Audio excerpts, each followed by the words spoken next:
Muchísimo gusto saludarte, querido José Medina Mora, presidente del Consejo Coordinador Empresarial. ¿Cómo estás? David, qué gusto saludarte. Muy buenas noches. Oye, me gustaría conocer tus impresiones de este relanzamiento del Pacto por México, del Plan México, perdón. Yo creo que tiene muchísimas cosas y que hay que irlas viendo, ¿no? Sí, pues mira, como sabes, el compromiso que tomamos desde el arranque fue impulsar las inversiones, reactivar las inversiones para con esto recuperar el crecimiento económico.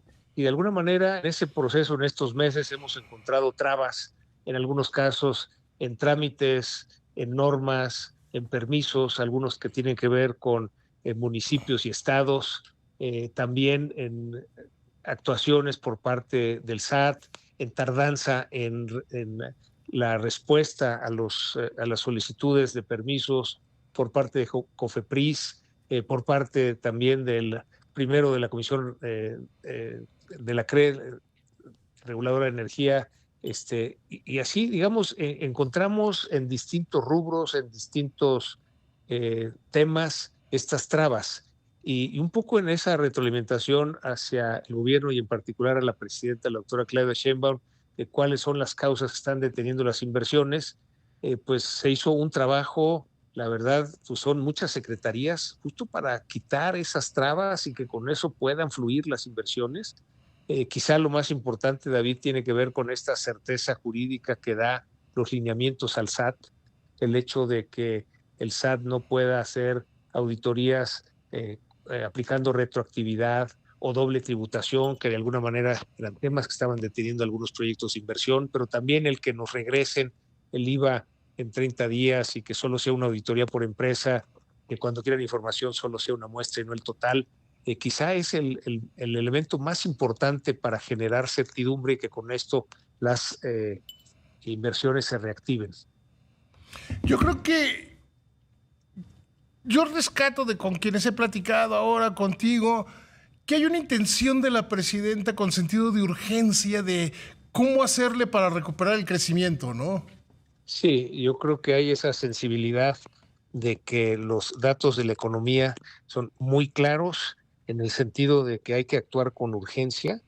Y creo que estos 4 decretos que ayer se anunciaron justo reflejan esa, digamos, percepción de que efectivamente había que actuar con urgencia, porque esto no podía tardar a que se revisara y que se cambiaran eh, procedimientos, se cambiaran las leyes, sino a partir de estos 4 decretos que inmediatamente entren en funciones y que con esto se corrijan estas trabas que estaban deteniendo los proyectos de inversión.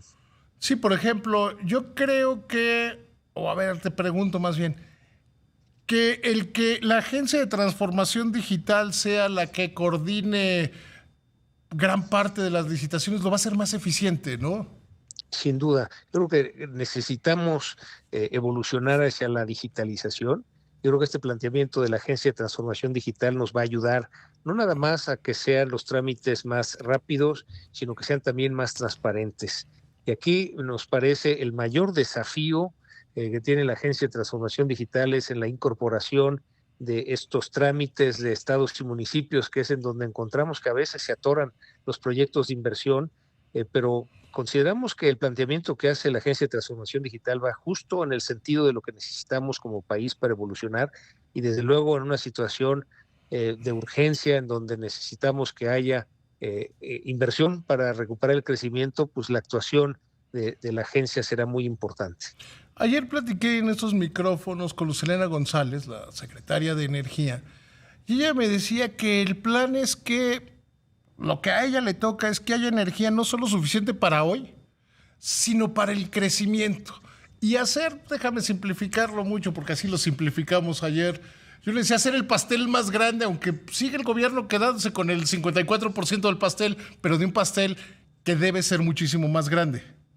Sí, y la verdad, nuestro reconocimiento a la secretaria Lucelena, porque, bueno, permisos de generación de energía que tenían año y medio están saliendo en 2 semanas, otros que llevaban un año, en una semana están saliendo. O sea, hay realmente, digamos, ese sentido de urgencia. Yo le decía a la secretaria con quién de su equipo podíamos ver estos proyectos que están detenidos, y dice, no, directamente conmigo. Yo tengo el compromiso de que se destraben y que los proyectos se lleven a cabo, que haya esa inversión, porque sabemos, David, que si no hay energía no vendrá inversión en otros sectores. Por eso es tan importante estos proyectos de energía, lo que anunció ayer la secretaria de los proyectos de inversión privada en generación de energía, ya es un siguiente paso, igual que los proyectos de inversión mixta.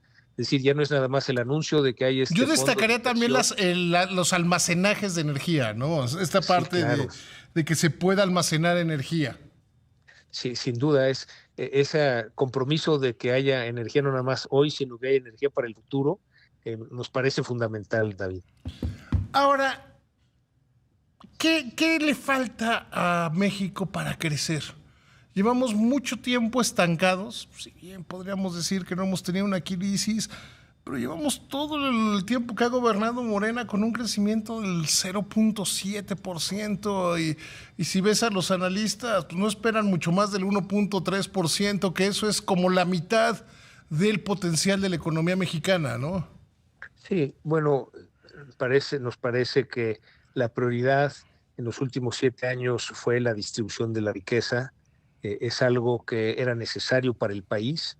Sin embargo, pues ya una vez implementados estos programas sociales, pues se tiene que retomar el crecimiento justo para que haya recursos y que puedan seguir los programas sociales. Entonces, nos parece que el cambio en la prioridad se da una vez que se completó este proceso de pues dar estos programas sociales que, pues, repito, consideramos que era necesario para lo que vive el país, en un país de 130 millones de habitantes, en donde todavía 36 millones viven en condición de pobreza y de los cuales 7 de ellos en pobreza extrema. Pues todavía nos queda una tarea importante, pero el modelo de país que estábamos siguiendo pues nos llevaba a que sí, unos cuantos se hacían cada vez más ricos, pero muchos se hacían cada vez más pobres. Entonces, consideramos que fue importante la prioridad que le dio el gobierno, pero bueno, ahora hay la coyuntura, se puede crecer la economía y al mismo tiempo seguir con los programas sociales, y es justo la apuesta que está haciendo el gobierno. Lo que pasa es que no se puede mantener los programas sociales si no hay crecimiento, ¿no? Es correcto. Digamos, ya los recursos se terminaron, ya estos fideicomisos, había recursos en el mismo presupuesto, digamos, el endeudamiento se utilizó. Sin embargo, tenemos que tener mucho cuidado con el endeudamiento porque el riesgo de perder el grado de inversión sería, sí, podría generar una crisis en el país. Por lo mismo, la prioridad tanto para nosotros en el Consejo de Economía Empresarial, todo el sector empresarial, como para el gobierno, es recuperar el crecimiento, y para eso hay que reactivar la inversión, y de ahí estas acciones de urgencia, estos cambios que nos van a ayudar a que los proyectos sí se vayan dando, vaya cayendo la inversión y con esto recuperemos el crecimiento. El cambio de actitud del SAT, que lo mencionabas hace un momento, ¿cómo lo ves tú? Sí, bueno, de hecho habíamos solicitado, recordarás, 5 cambios muy básicos, que Sí. era esta parte de devolución del IVA a favor en 30 días, el que solo hubiera una auditoría por empresa, el que nos pidieran solo una muestra y no toda la información, y finalmente el que pudiéramos, digamos, garantizar un crédito fiscal con una carta de crédito. La verdad, una respuesta inmediata del SAT a favor. 4 de los 5 temas se resolvieron de inmediato. Se tardó en resolver esta parte de la garantía del crédito fiscal, y es que pues así estaba la ley, ¿no? Es, como decía el jefe del SAT, Antonio Martínez Danino, pues es que eso dice la ley, ¿no? Y entonces Sí, la sí, sí, o sea, eso es presidenta. lo que... finalmente uno puede decir, es la excusa que da el SAT, pero no es la excusa, es lo que es. Es lo que es. Y entonces ahí la presidenta tuvo la sensibilidad de decir, bueno, entonces cambiamos la ley, hace la iniciativa, la envía, se aprueba, y entonces con eso ya podemos generar esa certidumbre.